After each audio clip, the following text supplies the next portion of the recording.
The biting, corrosive sand of the exclusion zone scraped against the ceramic weave of Ethan's utility armor, a noise barely distinguishable from the grinding static of the ambient atmosphere. He moved with the low, hunched economy of a creature constantly hunted, his focus laser-sharp on the thermal signature flickering just ahead. A discarded, mostly intact fusion relay, worth enough credits to buy him another month of marginal existence. The air itself smelled of ozone, burnt plastic, and the metallic tang of dried blood, a toxic patina that coated everything in Sector Gamma. He was deep within the forbidden salvage territory, the jurisdiction of the Terran hegemony's military patrol, and every shadow felt like a predatory scanner. Just as his magnetic grapple locked onto the prize, a sound sliced through the white noise. The low, sustained thrum of a hegemony surveillance drone approaching from the North Ridge. Ethan froze, pressing himself into the hollow shell of a rusted pre-collapsed tank chassis. His heart hammered a desperate rhythm against the scarred plating of his chest piece. Survival in the zone wasn't about strength. It was about absolute silence and efficient isolation. The patrol's mandate was clear. Summary Execution Order 47 applied to all unregistered biosignatures found scavenging or worse, offering unauthorized aid. Ethan had adhered to the doctrine of self-preservation for 19 years in this ruin. He held the fusion relay tighter, feeling the weak, residual warmth emanating from its housing. It was his guarantee, his tiny victory in a universe determined to crush him. He was starving, his synth nutrient reserves dangerously low, but this core meant the difference between scavenging tomorrow and collapsing today. He was a nobody, a ghost, and the zone was his harsh, solitary monastery. It was then that the silence broke completely. It was not the drone's predictable hum, but a sound of catastrophic impact, closer than anything should be. Metal shrieked against metal in a way that suggested mass and velocity far beyond local debris. A wave of superheated air rolled over the dunes, smelling faintly of charged plasma and something profoundly, sickeningly organic. Against every instinct, Ethan risked a peek. 50 meters away, a vessel, or what remained of one, had punched a crater into the irradiated earth. It was sleek, impossibly beautiful, and alien. Its hull wasn't polished titanium, but something iridescent, shifting between deep sapphire and oily black. The wreckage was severe, but his HUD immediately flagged a high-priority biosignature, complex, unique, and rapidly fading. He crept forward, magnetized boots crunching on fused silicate. What he found inside the fragmented cockpit made him gasp, a raw sound that he quickly swallowed. She was not human. She was magnificent, and she was dying. The entity lay amidst smoking wires, her skin an extraordinary, flawless pale gold that contrasted violently with the dark, heavy plasma burns scoring her side. A pair of colossal, membranous wings, scaled like a jewel beetle and currently crumpled and useless, were pinned beneath the collapsed console. Her eyes, luminous and vertical pupilled, tracked his approach with effort, showing neither fear nor aggression, only immense, agonizing exhaustion. This was not a salvage problem. This was an extinction event. The patrol drone was now audible, a menacing, low vibration in the dust. Every millisecond Ethan spent here was a decision to die. Saving an unregistered alien life form, particularly one displaying such complex biometrics, was the quickest route to an orbital kinetic strike. The alien managed a weak, rattling exhalation, and a language Ethan's translator couldn't even categorize, a melodic click that conveyed desperation. He saw the wound. Deep arterial damage, bleeding a thick, ruby fluid that pooled on the metal floor. She wouldn't last 5 minutes.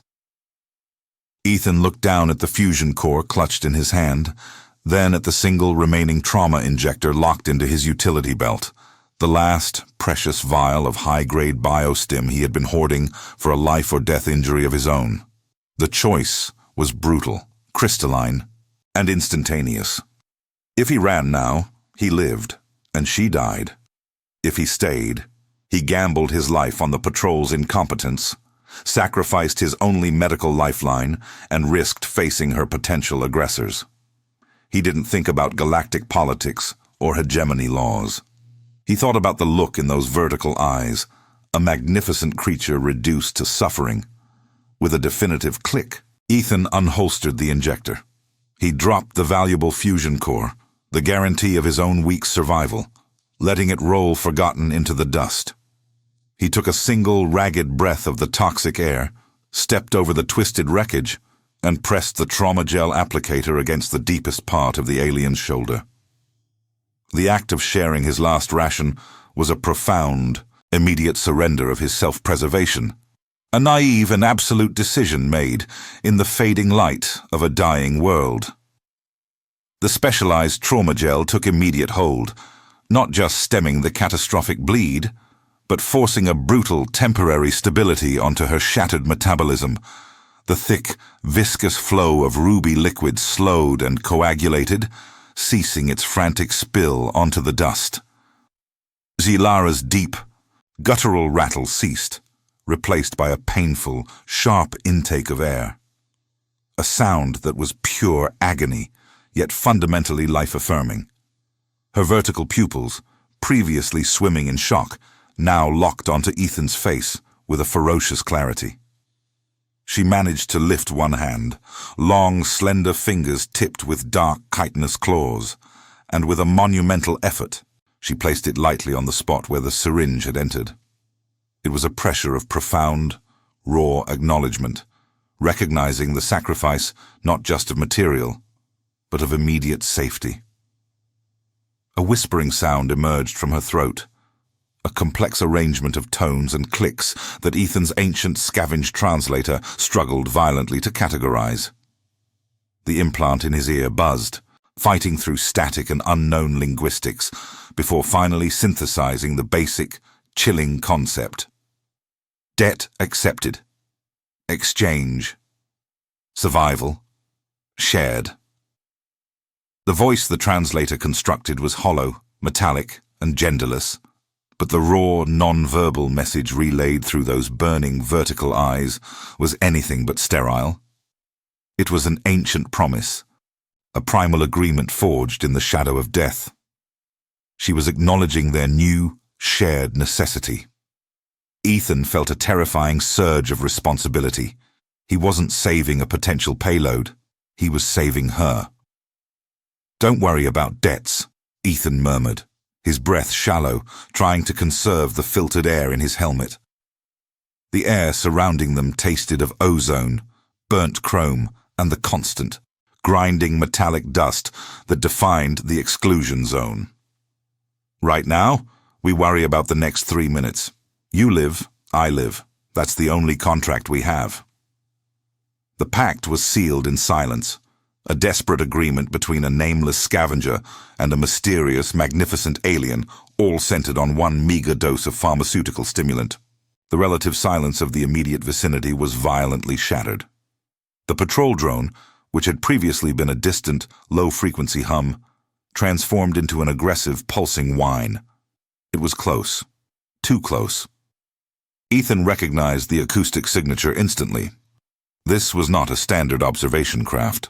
This was an M-class enforcement scout, heavily armored, equipped with high-powered thermal optics and a suppression cannon capable of boiling bone instantly. The hegemony military patrol took violations of the Exclusion Zone seriously, especially when those violations involved complex, non-compliant technology or, worse, sentient life. The patrol's presence was the functional context of this world. This was the omnipresent, oppressive law of the sector, an unblinking eye enforcing total control. Every piece of wreckage, every plume of toxic smoke, and every living thing in this entire quadrant was considered property of the occupying hegemony. Ethan's continued existence here was based solely on his ability to remain functionally invisible, a ghost scavenging the refuse of galactic wars. He grabbed Zilara's uninjured wing, The structure was shockingly warm, feeling like rigid living armor plating, and yanked with brutal necessity. The sound of her suppressed gasp of pain was drowned out by the escalating rotor noise. "Under the hull! Now!" he commanded, pushing her beneath the heavy, angled canopy of a collapsed stabilizer fin. One of the few pieces of structure large enough to offer genuine concealment from overhead scanners. He moved with the panicked efficiency of a lifetime spent hiding. He scooped up handfuls of the toxic metallic dust and debris, scattering it rapidly over the pooling ruby blood, desperately trying to mask the biosignature trail. The ground here was soaked in corrosive chemicals and heavy metals, an environment designed to be fatal. Yet Ethan had learned to use its deadliness as camouflage. The M-class Scout drifted silently into view above the jagged horizon, its twin spotlights slicing through the smog-choked air. It was a black, heavily armored teardrop, utterly silent now that it was positioned directly above them. Its sensor array, mounted beneath its belly, began its passive-aggressive sweep. Ethan flung himself flat beneath the shadow of a colossal rusted vent stack, every muscle taut, feeling the cold, clinical wash of the Scout's thermal mapping beams pass directly over him. He was a small, cold anomaly in the vast, dead heat map of the scrapyard. He risked a glance towards Zilara. She was pinned beneath the fin, perfectly still, her vertical pupils mere slits now, watching the scanner pass overhead. The cost of his survival was currently lying 3 meters away, completely vulnerable, hidden only by the meager shadow of a dead ship part. The air thrummed with the Scout's presence, every second under its gaze, stretched out into a lifetime of fear. If the sensors caught any hint of the complex life signature emanating from beneath the fin, the cannon would fire instantly, reducing the wreckage and everything beneath it to superheated gas. The silence fractured. It did not break with the sound of incoming fire, but with a sudden, mechanical alteration in the Scout's operational rhythm. The passive scanning hum, which had vibrated through the metal ground and up into Ethan's teeth, stopped. It was replaced by a short, high-pitched whine, the unmistakable sound of a targeting sequence cycling its focus. The beam of the central spotlight, which had been sweeping in lazy arcs, abruptly narrowed and locked down, centered precisely on the collapsed stabilizer fin where Zilara lay hidden. Ethan felt the oxygen evacuate his lungs. They knew. The generic biosignature of the massive ruined ship parts must have been suddenly complicated by the complex, living warmth emanating from beneath the debris. Then came the definitive sound of judgment. A compressed burst of digitized static, a communication sent. It was too dense to be a standard patrol check-in. This was a hard contact confirmation, routing back through the regional HQ. Once HQ confirmed the anomalous reading, the drone would switch from reconnaissance to lethal cleanup. He had maybe 20 seconds before the autocannon lowered and incinerated that entire section of the hull. He watched Zilara. Her magnificent ruined wing twitched involuntarily, a microscopic movement against the iron plating. Her eyes, those unsettling golden slits, were fixed on the black underbelly of the Scout, radiating an intensity that was part fear, part predatory calculation. She was too grievously hurt to move, pinned entirely by the weight of her injuries and the looming shadow of the patrol. Her survival was now a matter of timing, and the clock had run out. A profound, sickening coldness washed over Ethan, far colder than the Exclusion Zone air. This was it. He had achieved his personal worst-case scenario, being caught in proximity to a fugitive when the patrol arrived. The easiest, the most rational, the guaranteed survival choice was to stay absolutely still and wait for the brief, violent execution to be over. The drone was focused on her. It hadn't registered him as a primary target yet. If he remained frozen, if he remained the small, cold anomaly, he might just survive the ensuing vaporization blast. He felt the metallic dust grinding into his cheek, the chemical tang of the zone assaulting his nostrils. His whole life had been about calculated risk, about minimizing footprint and maximizing silence. But as he stared at the pinned, helpless form of the alien woman, her strange, iridescent scales dulled by dust, her breathing ragged, her powerful body reduced to nothing more than vulnerable flesh, a violent, ugly rejection of the rules flared up inside him. He had shared his last ration. He had cleaned her blood. He had made a pact, simple and desperate, based on common need. He could not, physically, logically stand by and watch a being that relied on him be destroyed, regardless of the consequences. His selfishness, the survival mechanism that had kept him alive for 24 years in this blight, suddenly felt heavier, more corrosive than any toxic vapor. Not like this. His hand, guided by an instinct honed by years of quick escapes, dove into the deep interior pocket of his heavily reinforced jacket. His fingers closed around the solid, heavy mass of his portable energy cell, the heart of his life. It was a bulky, military-grade power source, stolen years ago, repurposed to charge his meager tools and keep his heat signature low when required. It was priceless, the single most valuable item he owned, worth more than his lifetime of scavenging efforts combined. He didn't hesitate. The power cell ran slightly warm to the touch, and crucially, its signature was recognized by patrol scanners as an unauthorized, highly energetic device, a beacon screaming, "Contraband!" With a savage grunt that was lost beneath the escalating hum of the scout's charging systems, Ethan pulled the cell out. He coiled his body like a spring, ignoring the dull aches and the searing pain in his elbow from the previous exertion. His target was the main structural girder of the immense wreck, 20 meters away, on the opposite side of his position, far away from Zilara. If he threw it hard enough, the heat and energy reading would briefly override the complex, wounded biosignature emanating from beneath the fin. It wouldn't stop the patrol, but it might divert the targeting focus for 3 precious seconds. He threw it with every ounce of desperate strength he possessed. The heavy cell spun through the toxic air, a dark blur against the smoky twilight, landing against the massive girder with a sharp, echoing clang. For a heartbeat, nothing happened. Then, the scout, responding to the sudden, loud kinetic disturbance and the hot energy spike, abruptly decoupled its targeting array from the stabilizer fin. The focused spotlight snapped away from Zilara's hiding spot and slewed violently across the expanse of wreckage, locking onto the girder where the power cell rested. Ethan had chosen. The cost of that choice was his immediate, certain exposure. He lay there, trembling, a hollow vessel waiting for the response to his calculated sacrifice.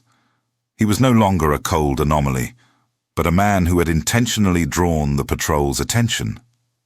He had saved her, for the moment, by ending his own invisibility. The diversion, Ethan knew instantly, had been agonizingly fleeting. The white, concentrated beam of the scout's searchlight swept away from the girder almost immediately after confirming the power cell was stationary and inert. It didn't waste time analyzing what the object was. It instantly began calculating the trajectory of who threw it. It was a simple calculation for a military-grade system, requiring less than 1,000th of a second. The beam cut back across the gloom, slicing through the smoke and particulate dust, seeking kinematic disturbance. It found him instantly. The light hit Ethan like a physical blow, stripping away the shadows he relied upon, turning the cold, oil-slicked metal floor beneath him into a searing, blinding mirror. He was caught. His breath hitched, a silent, desperate prayer escaping before the inevitable confirmation arrived. In the fraction of a second he lay paralyzed. His mind offered a terrifying clarity. He had committed suicide by compassion. He was an anomaly in the exclusion zone, a non-entity who had momentarily gained importance only through an act of impossible, selfless risk for a creature he didn't know. He had bought her mere seconds of life at the cost of his own freedom, his meager existence, and perhaps his life.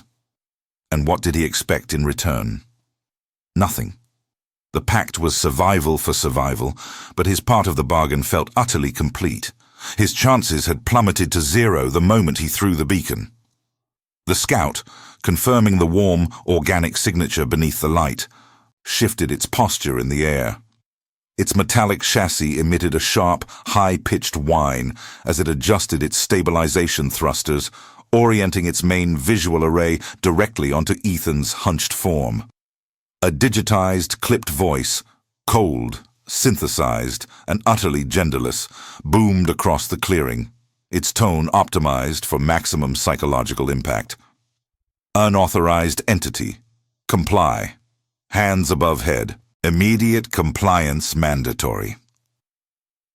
The light pulsed rapidly, confirming target lock. Ethan's muscles seized. He couldn't move. His mind screamed at him to obey, to surrender and hope for an immediate transfer to the penal colony rather than instant vaporization. But his body was frozen by the adrenaline flooding his system. He knew the protocol. If compliance was not instantaneous, the use of force was authorized and encouraged. They didn't want scavengers cluttering up the zone, not when a high-value asset, whatever Zilara was potentially involved. Before Ethan could even process the demand, the scout unit confirmed his lack of movement was resistance. A small aperture near the main camera lens opened, emitting a short, sharp crack like a whip made of static electricity. A stun bolt, a high-energy kinetic charge, slammed into the floor just inches from Ethan's head. The force, though dispersed by the impact on the pitted metal, still slapped his helmeted face shield with a violent kinetic resonance. The blow left his ears ringing, his vision shimmering blue, and the air smelling sharply of ozone and scorched metal. Warning shot. He didn't need to check the damage. He knew the thermal scarring the bolt left on the ground was enough to incinerate bone. He was inches away from total neural overload. Final warning. Failure to comply will result in neutralization. The voice was louder now, laced with an aggressive, synthesized static that made the hairs on his arms rise. Ethan forced his arms up, palms open, trembling, displaying the universal sign of surrender. The immense weight of the situation crushed him. He was ready to be cuffed, dragged out, and processed. He was ready for the end of his anonymity. But the scout wasn't satisfied. Its behavior shifted from simple apprehension to full-scale alert. Simultaneously, the low, resonant drone of the patrol's main vessel, orbiting invisibly above the clouds, deepened, the vibration now clearly audible in the heavy atmosphere. The single scout had initiated a perimeter containment signal. This was no longer a simple scavenger retrieval. This was an escalation. A beacon flared on the drone's chassis, pulsing a tight, coded blue light toward the sky. Reinforcements were coming, and fast. The cost of saving Zilara was now a full-scale military apprehension, perhaps execution, for defying the authority during a sensitive operation. He glanced quickly, desperately, over his shoulder toward the huge stabilizer fin. Zilara lay motionless, perfectly concealed, her bioluminescence dimmed. Had she noticed the change? Could she understand that he was sacrificing everything for her silent survival? He saw nothing from her. The light was focused entirely on him. Then, from the gloom far above the zone, not just one, but 3 distinct heavy contrails of propulsion smoke scored the black sky. They were descending rapidly, not the nimble scout-class vessels, but heavier, armored interceptors, designed for battlefield extraction and suppressing organized resistance. The intervention was already underway. Ethan was trapped between the overwhelming light of the scout and the silent, growing thunder of the arriving military might. He had not only saved her life, but had inadvertently become the perfect, undeniable distraction. The main scout unit, satisfied that its target was neutralized and help was on the way, began its final approach, dropping silently lower until it hovered less than 2 meters above Ethan, its armored claws slowly extending, ready to clamp down on the scavenger who dared to interrupt the patrol's work. The armored claws of the scout were descending, casting sharp, blinding shadows on the fractured ferroconcrete near Ethan's worn boots. He could smell the ozone and the superheated lubricants leaking from the drone's joints. Arrest was moments away. He closed his eyes, bracing for the inevitable magnetic clamp that would pin him to the ground. Then, the drone stopped. Not just halted its descent, but its propulsion fans sputtered, momentarily cutting the overwhelming noise, leaving only a disconcerting heavy silence in the ruined landscape. The blue tactical lights on its chassis dimmed and shifted, not to a standby amber, but to an uncertain, anxious violet. Ethan risked opening his eyes. The scout, a machine designed for ruthless, efficient enforcement, was inert, hovering awkwardly.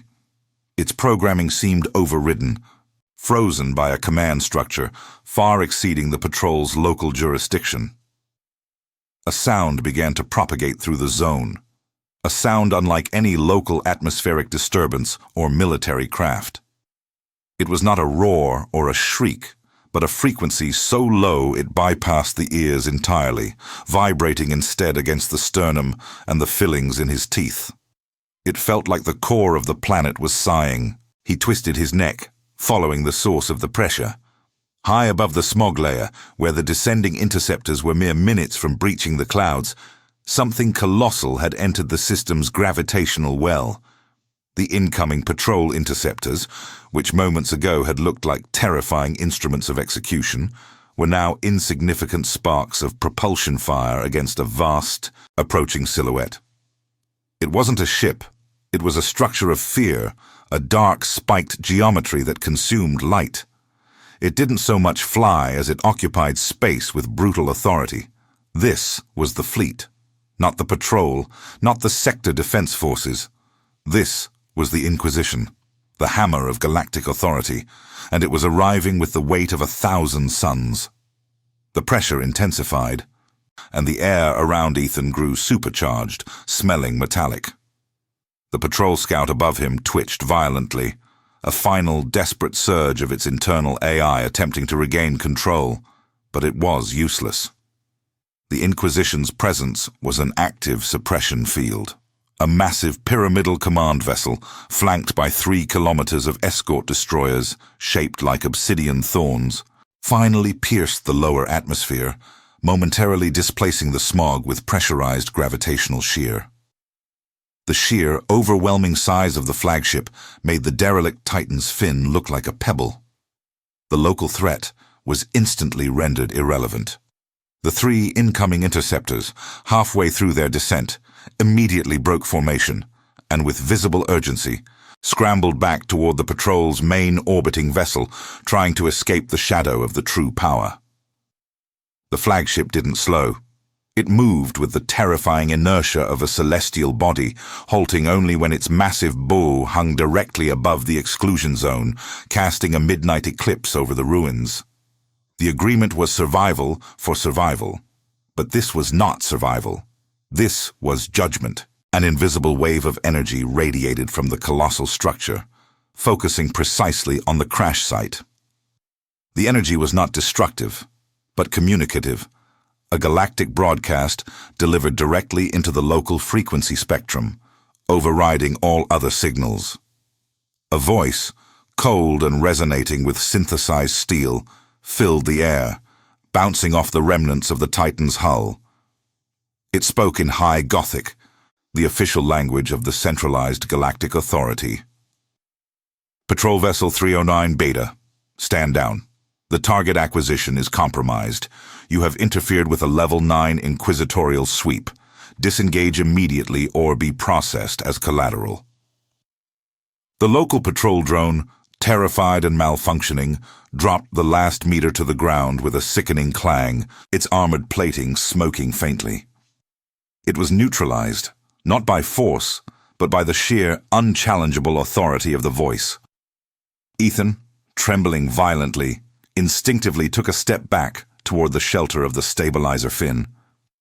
He looked at Zilara, still motionless, still pale, still radiating only the dim, desperate light of survival. The Inquisition hadn't arrived for a scavenger defying the law.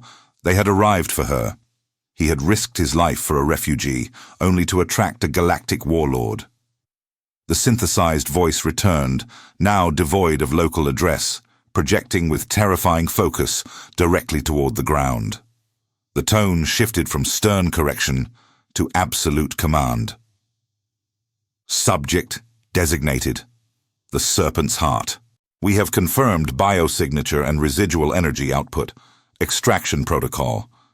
Sigma-3 initiated. Surrender the asset immediately. The clock was now counting down to 0. Ethan realized he was standing less than 3 meters from the designated asset. His simple choice, sharing a ration, had placed him at ground zero of a galactic conflict. His failure wasn't just physical exposure. It was the failure to comprehend the scale of the debt he had foolishly incurred. He felt a choking, sickening frustration. He had saved her life only for the universe to collapse on both of them before she could ever utter a word of thanks, or even explain who she truly was. His anonymity was gone, his life was forfeit, and the silent, beautiful creature he had helped was the epicenter of the catastrophe. He wanted to scream at her, to grab her, to shake her and demand why she had subjected him to this cosmic absurdity. Instead, he could only watch the sky. From the massive, inverted pyramid, 2 points of light detached themselves. They weren't drones. They were sleek, black armored transports, specifically designed for high-risk extractions and shielded against every known resistance tactic. They descended at impossible speed, their thrusters silent, guided by the immense, malevolent will of the flagship above. The Black Guard was coming. The window for flight, for negotiation, for even breathing, had slammed shut. Ethan was a dead man standing, waiting for the extraction team to recognize him as the negligible obstacle blocking their path to the Empress. The descent was no longer measured in minutes, or even in tens of seconds. It was a matter of heartbeats. The massive shape of the flagship above dominated the sky, a bruise of dread against the polluted amber atmosphere. Below it, the 2 extraction shuttles, silent and geometrically perfect, ripped through the lower clouds like needles aimed at a vulnerable vein. Ethan's lungs seized. He hadn't realized how deeply he was holding his breath until a spasm of coughing forced air back into his chest, tasting of metal and ionized dust. The clock wasn't just the speed of the shuttles, it was the intensifying, suffocating pressure washing down from the colossal vessel. The air around them began to vibrate with a sub-audible hum, a sound more felt than heard, resonating deep within the bone marrow. It was the sound of absolute power, aligning itself for surgical extraction. The shuttles, now mere hundreds of meters above the ground, revealed their features. No external weaponry was visible, which only made them more terrifying. They were armored battering rams designed only to reach the target, secure the asset, and return. Nothing else mattered. The ground team wasn't coming to negotiate or subdue. They were coming to collect property. Ethan's gaze snapped down to the motionless alien woman. Zilara lay exactly as she had been, still, magnificent, and utterly silent. He saw the faint residual glimmer beneath her skin. The power she had suppressed, but that the Inquisition's sensors had located with terrifying precision. The Serpent's Heart. He was standing next to a living, breathing galactic treasure, and the entire galaxy was converging to claim her. In a surge of panicked, animalistic desperation, Ethan tried to move. He had to get out of the immediate blast zone. He had to dive for the meager cover of the collapsed strut of the old refinery. A futile gesture, but instinct demanded movement.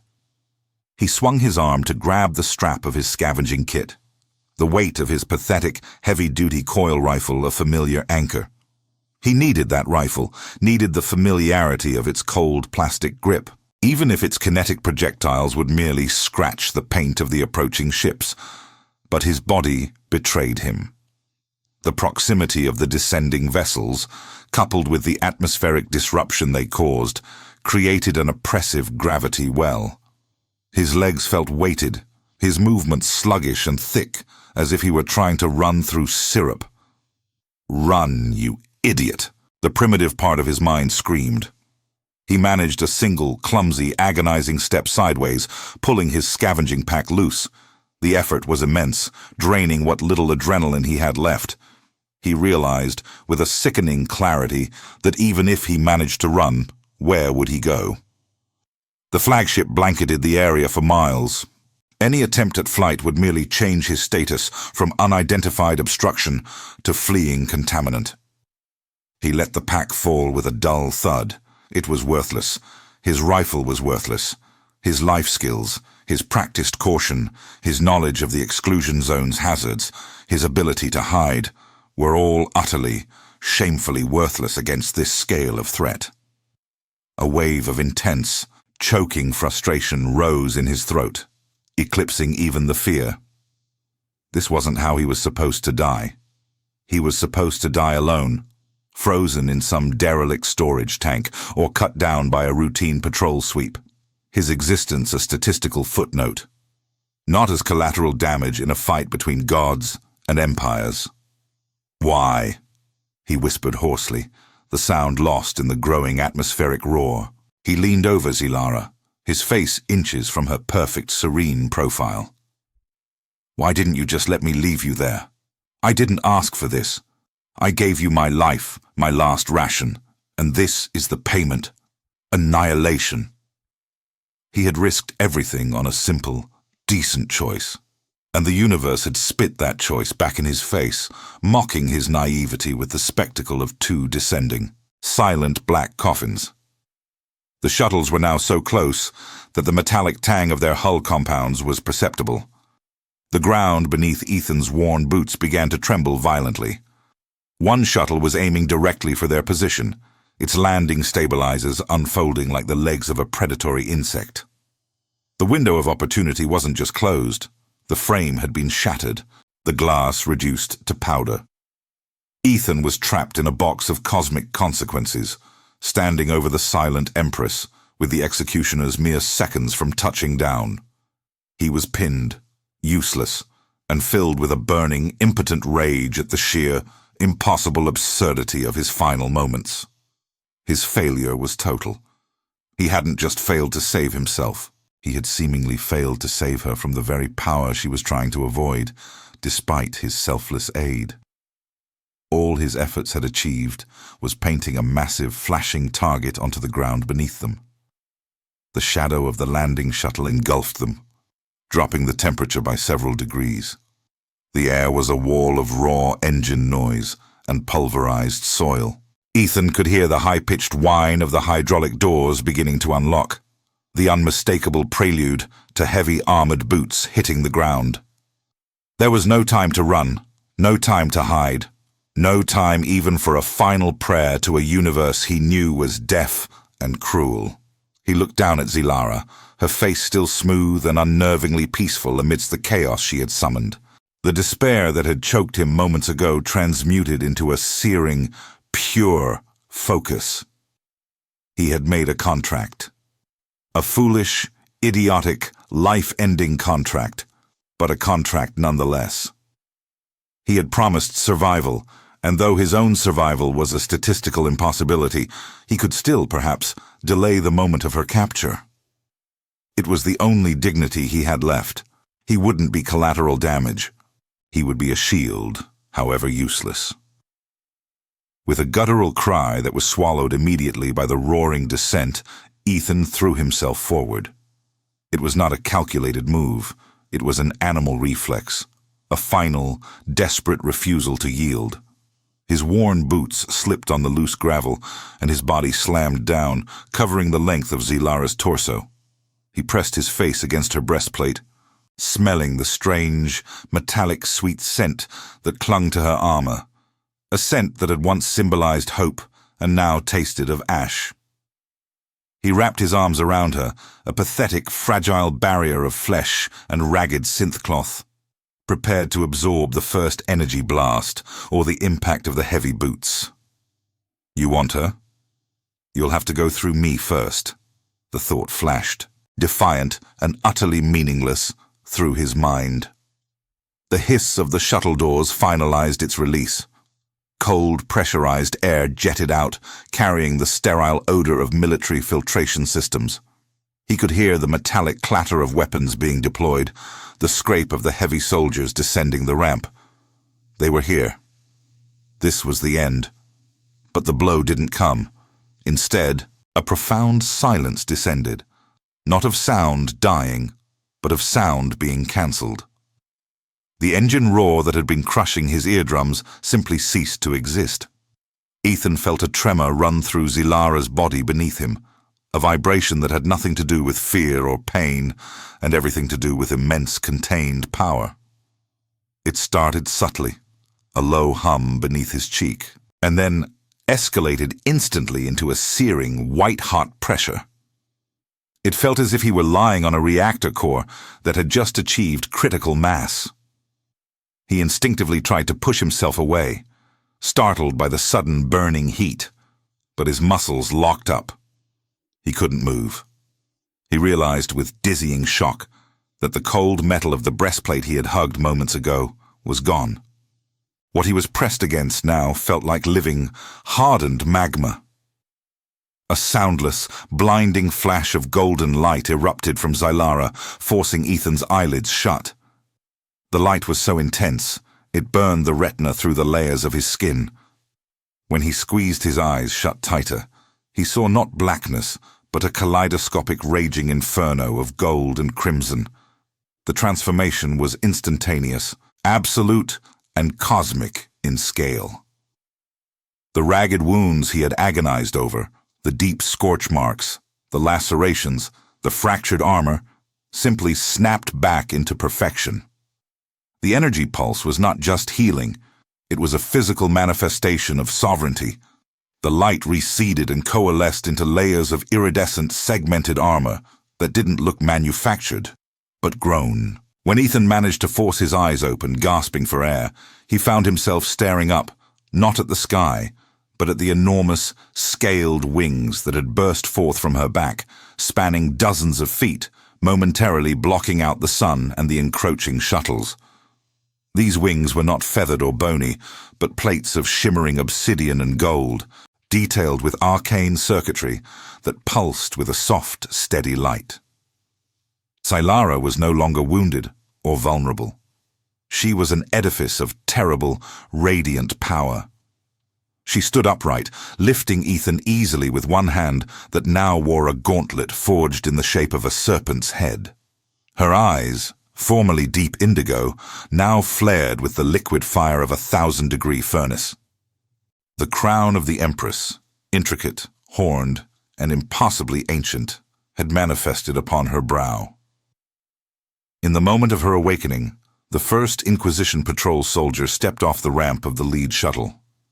He was a towering figure in black armor, his kinetic rifle raised, aimed directly at the ground where the Empress had been lying. The soldier hesitated. His rifle tracking system instantly switched from target priority, weak, to threat level, cataclysmic. Zilara did not look at the soldier. She looked only at Ethan, whom she held gently, possessively, just above her shoulder. "You honored your pact, scavenger," her voice boomed, resonating not just through the air, but directly inside Ethan's skull, a majestic chord of command and cosmic thunder. "You offered protection when all I offered was ruin. You have proven yourself worthy of the Draconian Covenant."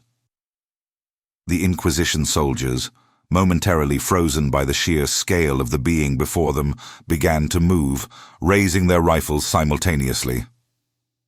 The Empress turned her blazing gaze toward the two black shuttles. There was no rage in her expression, only absolute cold dismissal. "I am Empress Xelara of the Draconian Sovereignty," she declared, her voice now projecting across the entire silent, terror-stricken system. "And this is my protected territory." She raised her free hand, not in an aggressive posture, but in a gesture of profound, effortless negation. A colossal wave of pure crimson gold plasma, shaped like the head of a massive roaring dragon, erupted from her palm. It was not a blast of energy, it was an act of erasure. The dragon of plasma surged forward, swallowing the two massive Inquisition shuttles whole. There was no explosion, no fire, no shrapnel. The ships simply vanished, leaving behind only twin voids in the air, instantly replaced by the rush of vacuum. They were not destroyed, they were unmade. Ethan, suspended in the sudden, silent aftermath, clung to her gauntlet, witnessing the irrevocable action that sealed his fate and altered the course of galactic history. The petty threat of the Inquisition patrol had been wiped from existence by the hand of an Empress who owed him a debt. The war had begun, and he was standing at its absolute, terrifying center. The silence that followed was heavier than the impact itself, a vacuum where two vessels filled with zealous soldiers and Inquisition mandate had existed mere heartbeats before. Ethan's lungs seized against the sudden lack of air, a physiological response to the abrupt, impossible eradication. He wasn't breathing the atmosphere of the Exclusion Zone. He was inhaling the rarefied air of cosmic command. He felt the residual heat shimmering off Xelara's crimson gold armor, a warmth that defied the icy metallic chill of the wasteland. The massive gauntlet gripping him felt steady and absolute. He realized he was not an observer of this massacre, but the catalyst for it. His foolish, desperate act of pity, the sharing of the nutrient paste, the application of the crude bandage, had been answered by the wholesale nullification of an entire patrol group. Xelara finally lowered her arm, the dragon sigil on her pauldrons cooling from incandescence back to dull, intimidating bronze. She still did not look at the ground, where only scorch marks remained of the previous confrontation. Her expression, utterly devoid of triumph, was focused inward, seemingly calculating the political fallout of her decisive action. "The pact is honored," she repeated, her voice dropping from the system-wide proclamation to a deep, resonant purr meant only for him. Survival for survival, protection earned. Then the true consequence began. It did not start with a scream or an alarm. It began with the sky itself dissolving. The atmosphere above the Exclusion Zone, long choked by orbital debris and toxic particulate, seemed to crack, revealing not space, but geometry that defied human physics. A massive tectonic shudder rocked the ground beneath them, not from a weapon's impact, but from the synchronized arrival of unimaginable mass. A sound started, a low, subsonic frequency that bypassed the auditory canal and resonated directly inside the marrow of Ethan's bones. It was the sound of a fleet tearing through reality. Suddenly, the drab, poisoned heavens were eclipsed. Colossal shadows, hundreds of kilometers wide, unfolded themselves above the planet. They were not traditional spacecraft. They were monstrous structures of living metal and crystallized energy, scaled like ancient reptiles, draped in banners of gold and black, bearing the omnipresent, terrifying motif of the dragon. These were the warships of the Draconian Sovereignty, the silent, ultimate power that ruled the fringes of the known galaxy. One of the dreadnoughts, a Monarch-class heavy cruiser, descended specifically toward their location, its gravitational inhibitors causing the local weather patterns to spin into a violent, controlled vortex. Its bow looked less like a ship and more like the curled head of a sleeping titan. The sensors on Ethan's wrist, which had been registering threat patrol moments ago, now screamed a continuous, high-pitched alarm, overloading the meager circuitry with data that translated roughly to incalculable power density. Planetary containment status failed. The atmosphere was now thick with thousands of encrypted communication signals, all converging on Zilara. They were reports, salutations, tactical assessments, all addressed to the Empress. Zilara shifted her grip on Ethan, lifting him slightly higher, pressing his small, armored body against the immense scale of her breastplate. It was a purely possessive gesture, a declaration to the universe being forced to witness this moment. Ethan felt the faint, steady drumming of her alien heart beneath the armor, a rhythm that was both steady and immensely powerful. He was no longer standing in the most dangerous, forgotten place in the quadrant. He was standing on the sovereign territory of the Draconian Empress, and he was, horrifyingly, its most prized possession. The warship paused directly overhead, casting the entire zone into an unnatural, perpetual twilight. From its shadowed underbelly, a brilliant beam of emerald energy descended, bathing Zilara and Ethan in a sanctifying light. "My Empress!" A mechanical, deeply respectful voice echoed through the vacuum seal, amplified across the kilometers. "Your extraction trajectory is established. The sector is locked down. What are your immediate orders for the local population?" Zilara tilted her head, looking up toward the vast, terrifying machine that was now her personal escort. "Disregard the inhabitants," she commanded, her voice calm. "This entire planet is now designated Sovereign Protectorate. No further contact with the Inquisition is authorized. Initiate immediate, passive quarantine." She paused, then tightened her hold on Ethan one last time before stepping directly into the extraction beam, her movements effortless despite the tonnage of her regalia. "And send a coded transmission to the Assembly of the Galactic Consensus," Zilara added, her final words resonating with chilling finality. "Inform them that the human-designated Ethan, the scavenger, is under the direct, permanent protection of the Draconian sovereignty. Any hostile action directed at him will be considered an act of war against the entirety of my dominion." The emerald beam retracted with silent, devastating speed, pulling the Empress and the terrified human into the belly of the colossal warship. As they ascended, Ethan looked down one last time at the Exclusion Zone, now lit by the hostile, alien glow of the Draconic Fleet. The world he knew, the danger, the hunger, the loneliness, was gone, wiped away by a moment of altruism that had inadvertently bought the most powerful protection in the cosmos. He hadn't just saved an alien. He had traded a single ration for the absolute devotion of an empire, and now he was being collected, a living, vital piece of the cosmic game. The ascent was not the violent, tearing motion Ethan had anticipated, but a silent, liquid glide. The emerald light did not burn, it integrated. When the traction beam dissipated, they were not deposited onto a floor, but stood suspended in an immense chamber whose ceiling vanished into engineered shadow. The air here was heavy, scented with ozone and mineral dust, tasting of old stars. Zilara released his wrist. The Empress now stood fully manifest, an idol of obsidian and living flame. Her 6 primary wings flared slightly, absorbing the energy of the extraction. She did not look tired or wounded.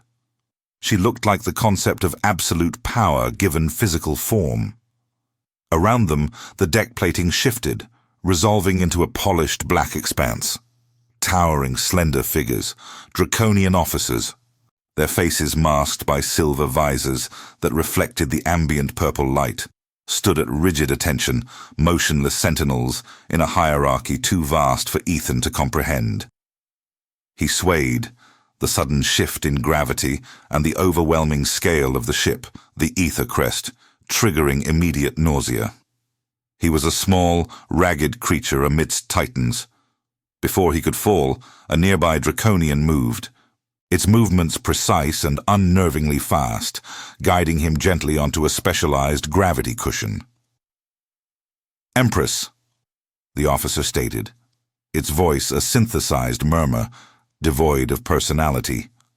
The human is exhibiting systemic shock relative to the atmospheric transition. Processing protocols initiated.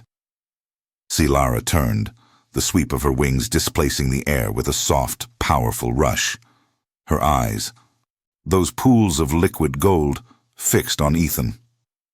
There was no pity, only assessment and a deep, terrifying certainty. "See to his stabilization," Zilara commanded, her voice dropping from the galactic thunder of her earlier decrees to a low, intense resonance that vibrated in Ethan's bones. He is to receive the highest grade nutrient cycles. His genetic signature is now coded Priority 1 in the Sovereign database. His presence is to be protected above all tactical concerns. He is the price of peace. And then she was gone. She did not walk. She ascended into the shadows toward a command nexus, instantly subsumed by the machinery of war and administration that her brief vulnerability had stalled. Ethan was left to the care of the Empire. The stabilization was swift, clinical, and total. He was bathed in sonic steam, analyzed by floating drones that hummed with diagnostic power, and clothed not in uniform, but in shimmering, pressure-regulating silk that felt impossibly soft against his starved skin. His quarters were vast, a sterile palace of white marble and polarized windows that overlooked the void. He was fed nutrient paste that tasted of nothing but sustained him instantly. He was a priceless object, meticulously preserved. His new equilibrium was this: absolute safety, purchased by absolute surrender. He was utterly free from hunger, fear, and the grinding struggle of the zone. Yet he was imprisoned by the sheer, unassailable magnitude of his protection. He had the finest bed, the highest nutrient cycles, and the most secure location in the cosmos. But he was alone. The officers who guarded his doorway never spoke. They were machines programmed for deference and defense. Ethan was not a hero, nor a lover, nor a diplomat. He was a symbolic bond, a living testament to a debt of life the Empress would never violate.